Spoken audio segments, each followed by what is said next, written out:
டிவிக்கு கவுண்ட் வந்துச்சு, என்ன பண்ணனே? என்ன பண்ணனே? அது எப்படி ஒரு சின்ன குழந்தையடி, 10 வயசு குழந்தைய எதை பார்த்துடா உங்களுக்கு இதுவாகி நீங்க அந்த பொண்ணை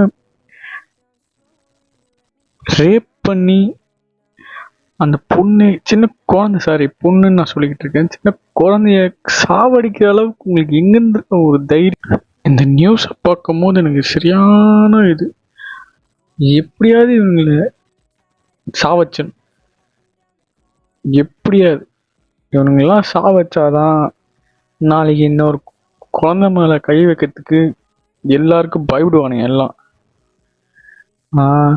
அது மட்டும் நடக்கலைன்னா சத்தியமாக இங்கே நடந்துக்கிட்டே இருக்கும்.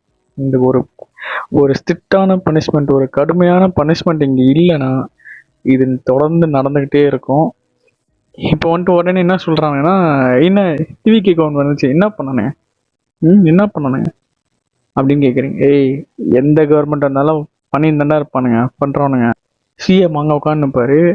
கோயம்புத்தூரில் வந்துட்டு இவன் பக்கத்து வீட்டு பையன் என்ன பண்ணுறான், எந்த பொண்ணை கூட்டின்னு போகிறான், எந்த சின்ன குழந்தைய கூட்டின்னு போகிறான், சிசிடிவி கேமரா வச்சா பார்க்க முடியும்?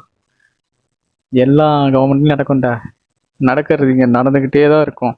அதுக்கு ஸ்ட்ரிக்டான பனிஷ்மெண்ட் யார் கொண்டு வரான்றது தான் முக்கியம். ஏன் ஸ்டாலின் இவ்வளோ நாள் இருந்தார், எத்தனை ரேப் நடந்தது? அப்போ கொண்டு வந்துருக்கலாமே, ஒரு கடுமையான பனிஷ்மெண்ட்டை கொண்டு வந்துருக்கலாமே, ஏன் வரல? இப்போ இவர் என்ன பண்ணுறாருன்றது தான் பார்க்கணும். இவரு பனிஷ்மெண்ட்டை கடுமையாக கொண்டு வரலன்னா கேட்க தான் போகிறோம், எல்லாரும் கேட்க தான் செய்வானுங்க. யாரும் வாய் மூடின்லாம் போக மாட்டாங்க. உடனே நொட்டிக்கிட்டு வந்து டிவிக்கு வந்துச்சு, என்ன புடுங்குச்சு, என்ன மண் வேணாண்டா.